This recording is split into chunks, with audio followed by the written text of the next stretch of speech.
So yun na nga mga idol, magmumukbang naman ang iyong lingkod, charot. Ayan, ito pala yung ating isa sa paborito dito sa Hong Kong, ang Yoshinoya. Ayan, magmumukbang tayo guys. Nakamute ito kasi may music. Ayan, charot lang, babusog mats naman tayo. Pero ito yung lunch ko na, late na talaga yung lunch ko, like 2 o'clock na. Tapos ang breakfast ko. And guys, super late na siya, pero at least nahanap ko yung Yoshinoya dito sa Shatin kasi nandito na tayo sa Shatin new territories na ito na belongs guys sa ibang state ng Hong Kong.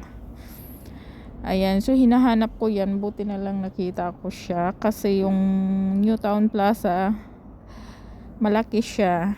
Ayan. So yan, kain tayo guys. Hindi siya masyadong masarap kasi yung doon sa kinakainan ko doon sa Central is masarap siya, pero dito parang kulang, parang may something kulang sa panlasa, charot. Hindi siya masyadong masarap. Lagi akong kumakain nito pero ito hindi siya masyadong masarap, kakaiba siya, charot. Yan, laki ng subo natin yan. Gutom na yan kasi yung lunch natin 2 o'clock na yan. Tsaka naka-mute yan kasi may music dyan sa restaurant na yan. Tapos yung mga katabi ko ang iingay nila, kaya better mute na natin guys.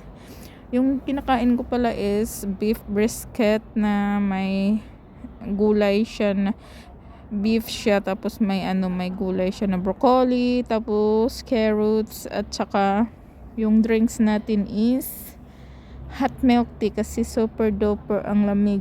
Ito pala yung second day ng day off ko nung Christmas. Yan. Nag day off ako guys, tapos wala lang, naboboring ako kasi ang lamig. And next time pag summer, gala-gala tayo pag start natin. Yung kain.